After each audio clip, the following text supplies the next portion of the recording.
Alrighty, crew, we're here. It's chapter 8 of Mara, Daughter of the Nile. It's a pretty exciting book. Right now, what's happening is Mara, we've figured out now, is a spy, right? But not by choice, by almost slavery, right? So she was bought by a master who is making her be a spy for the Pharaoh, who is the queen. And now Sheftu has brought her into confidence and is her master as well. And she is a spy for him, for Thutmose, who they're trying to make the new Pharaoh. So she is a spy for two separate camps, and neither one of them know. She's the only one that knows. Chapter 6 ended with her having met Inanni, and she is supposed to deliver a message to the prince Thutmose the king Thutmose, that the Warhawk is coming. So chapter 7 is all about Inanni and Mara's relationship and how Inanni's feeling in this space and place. And at the very end of chapter 7, she gets an invite to see the king. So Mara has a message to deliver to the king, and Inanni is going to meet him for the first time, right? Okay, here we go. Chapter 8. Oh, and by the way, this is dedicated to my daughters, my niece, and all the kids in 6th and 7th grade at their school. All right, I can't name their school because anyone can watch these, but I know what school you guys go to. Okay, here we go. Her Majesty the Pharaoh. A sudden hush fell upon the crowd in the huge colonnaded guard room, and all heads turned in one direction. Courtiers, priests, glittering ladies, and grouching ambassadors fell back silently to make room for the procession, which had entered from the courtyard at the far end of the hall. The chamberlain, tapping his long, beribboned wand, paced first. Inanni followed him, with Mara close by her side and the 12 Syrians at her heels. Slowly they moved down the long aisle of watching faces, past all the supercilious painted eyes and quirking lips, past the arched brows, the murmurs behind hands, the disdainful shrugs, down the whole shining length of the room. It was the worst ordeal Inanni had had to face, and this one she met like a princess. Mara, close beside her, could feel the plump arm quaking under its gaudy, thick draperies. But Inanni held her chin high and kept her eyes unwavering on the back of the chamberlain's neck. Perhaps she was thinking of her brothers. There was an antechamber to pass through before they stood in front of the tall bronze doors. Here, the chamberlain faced them and rattled off a list of instructions concerning court etiquette, of which Mara translated only the least confusing. Then at last, the door swung open. The chamberlain stepped forward and flung himself on his face, intoning, "Behold the majesty of the Black Land, Horus of gold, enduring of kingship, splendid of diamonds, ruler of Lower and Upper Egypt, enduring of form is Ra, Maker Hatshepsut, may the god live forever." Mara, suddenly trembling from head to foot, advanced beside Inanni until they stood inside the room. There, Across a stretch of gleaming pavement stood a raised dais framed by two exquisitely painted columns.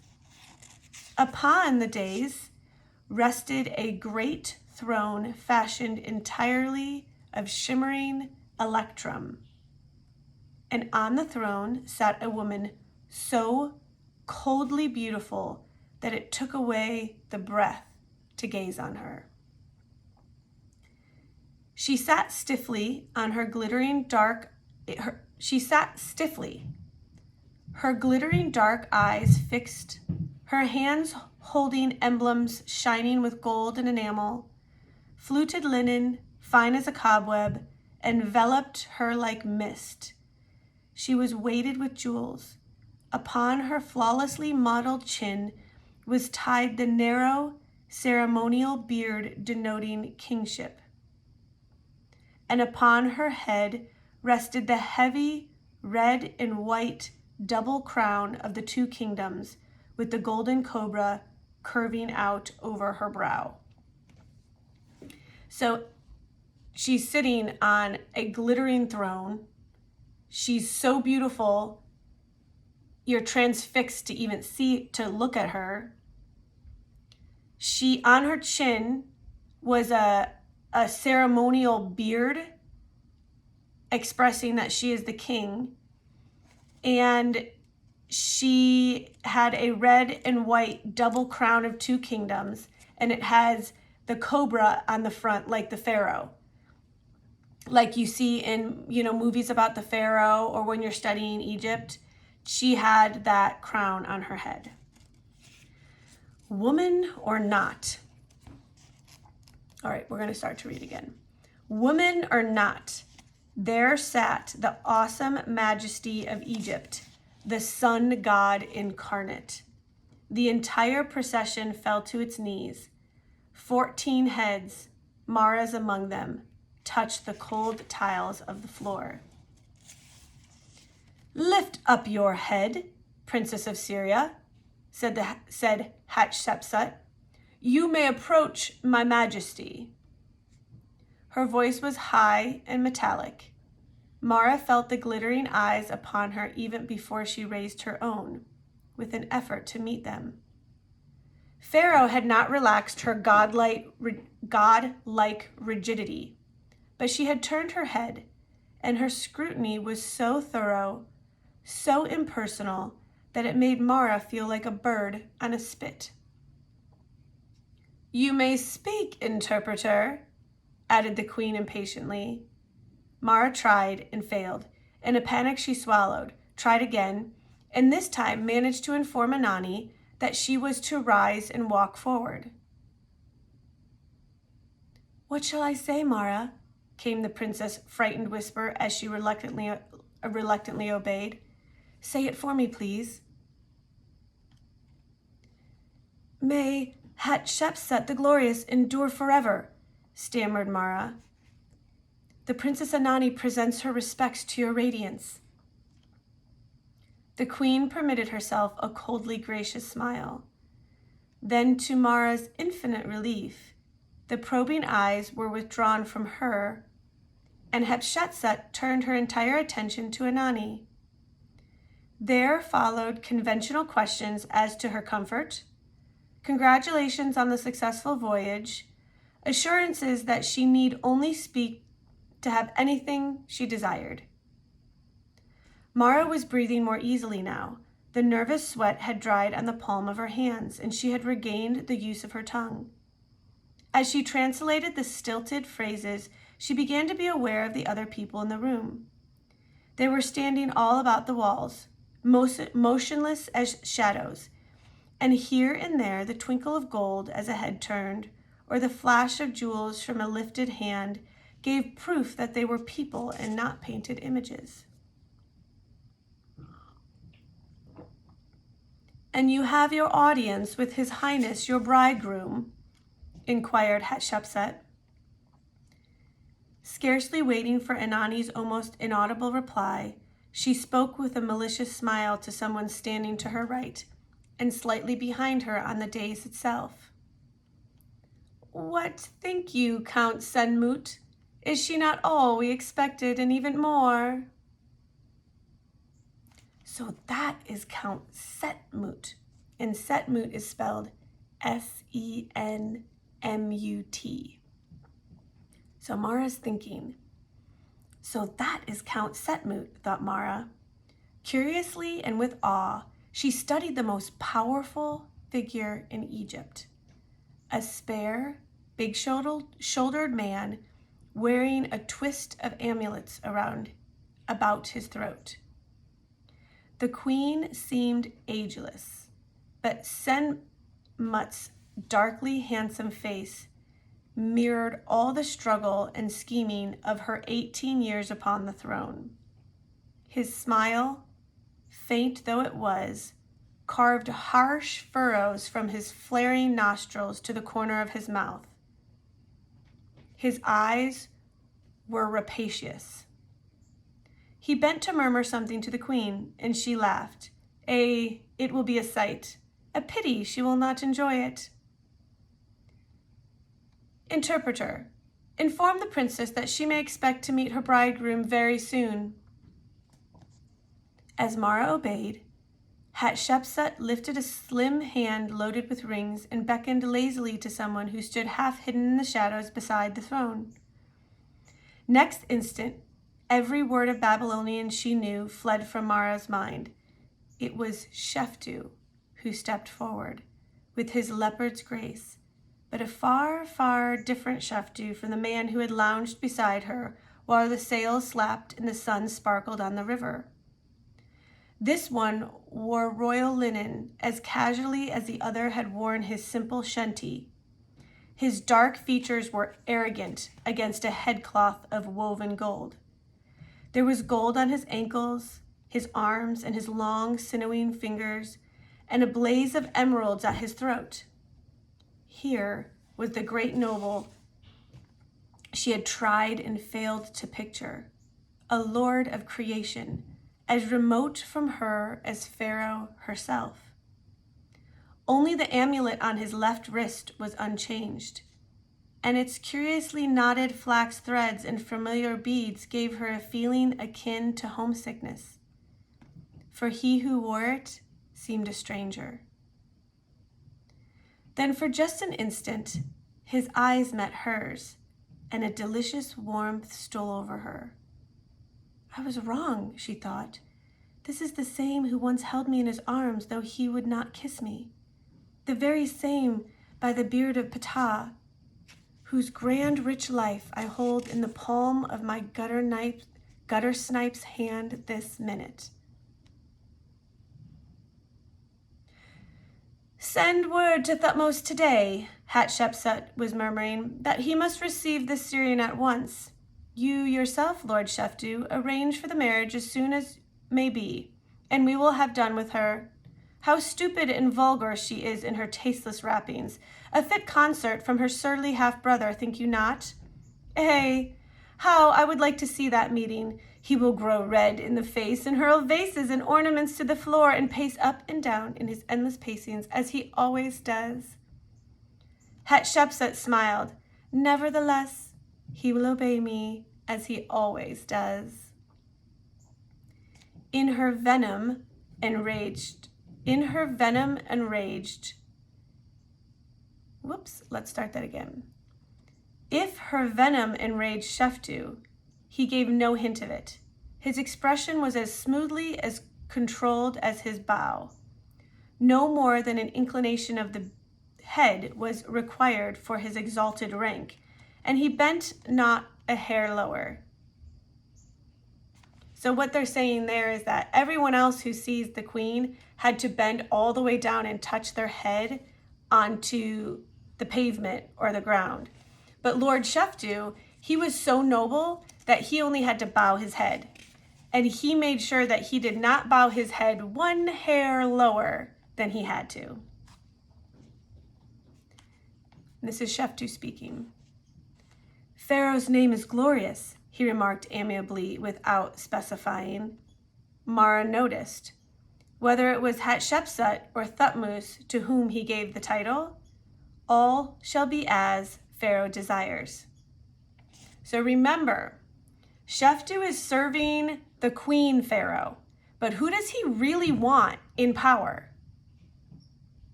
He really wants Thutmose, and he's working all of his money, everything he has, he's working to get Thutmose in power. So he's trying to overturn the queen.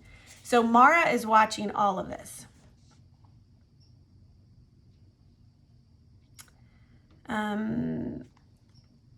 All shall be as Pharaoh desires, Sheftu said. You are ever trustworthy, Lord Sheftu. Hatshepsut smiled on him, and he smiled winsomely back. And now, my lord, if you will provide our fat princess with refreshments. He made a careless gesture. At once, lackeys bearing sweetmeats and garlanded jars of wine converged on Anani. They passed through the ranks of the courtiers, who obediently came to life, clinking their wine cups with the rigidly correct, stilted movements which made court etiquette a sort of elegant ballet. Sheftu turned away and walked, almost sauntered back to his place, arrogant and assured. Not for him the puppet-like movements of these lesser beings. Mara, still on her knees behind the princess, watched him and admired his daring. Suddenly, her eyes riveted on a half-shadowed figure just beyond him. For the second time, she felt the shock of a familiar face. But this time, the sensation was distinctly unpleasant. For there, grim-faced as the devourer himself, stood her mysterious new master. For a moment, the man's cold visage held her fascinated. Did he ever change expression? Just so he had looked when he had offered her riches and danger back in Menphi? Just so he would still look while he watched the slow death of that gold-decked young renegade beside him? How would they kill Sheftu once they knew? He could not hope for the mercy of the strangler, not while Hatshepsut and her wily architect ruled the Black Land. He would more likely meet the torturer's stake. Or perhaps, Mara had a feeling this would please Count Setmut. Perhaps they would bow to Sheftu's ultimate destiny and feed him to the crocodiles. Those long, sinister, brown-green shapes with their pale mouths wide open, waiting. Just one word from her. I cannot do it, was her first thought. But her second was, you can do it, since you must. But was there any need for haste? The thought calmed her. It would be pleasant to stay at the Golden House a little longer, she told herself. I will not speak quite yet. Later, so be it, but not yet. At that, a new fear struck her. If she delayed, who knew how the cat might jump? And that's a saying that means like, who knew what would happen next, or how the cards would fall. It was possible Hatshepsut had met her match in this clever Sheftu. Given a little time, he might bring his plans to maturity and snatch that gleaming throne and give it to his king. Aye, then what would happen to the queen's favorites and their gold and the dreams of the Princess Anani's interpreter? Mara knew only too well. Her only sure safety lay in serving her master. But as she looked from him to the indolently lounging Lord Sheftu, it was hard to choose. The solution that sprang into her mind next instant was so simple, so obvious, that she all but laughed out loud. She would not choose. Why make a choice between these two when each thought her, his ally, his bonded slave? Why not play both ends against the middle? Serve both. Meanwhile, serving only herself. Then, when the cat jumped, which means when things actually happened, she would just jump with it. Ah, the opportunities that opened for one who knew how to use her wits. She started at the sound of the queen's voice. "Dismiss the lackeys, Count Setmut. I think this Syrian does not like our wine." The servants withdrew, and Hatshepsut spoke again, this time to Mara. "Bid the princess farewell. May the gods of Egypt and Syria go off with her, and offer her my majesty's felicitations on her coming marriage, which will surely be a joyous one." The voice dripped mockery, and the beautiful lips twisted in a smile remarkably like the one carving furrows on the dark countenance of Count Setmut behind her. Mara felt her optimism drain away in spite of all she could do, and the sight of the white mask, which was Anani's face, lowered her spirits still further. Friendless, homesick, unfortunate princess. Small wonder she had been unable to swallow the wine. Anani managed to stammer out her thanks and farewells, and Mara translated with an effort. Hatshepsut nodded, and her smile grew broader. She began to laugh deep in her throat. The sound grew in volume until the chamber was filled with it. Mara found herself remembering the scream of the Horus, the royal falcon, as he plummeted down from the sky that morning to seize the lark. Her flesh was creeping as she rose from her knees at last to back slowly toward the door beside the pallid Anani. For the queen, still laughing, had raised her gold and enameled scepter. The audience was over. That concludes chapter 8. So Mara has a lot of deciding to do in front of her. She has two masters. They were both in the queen's court. Both of them looked like they were serving the queen. But the man who bought her first serves the queen,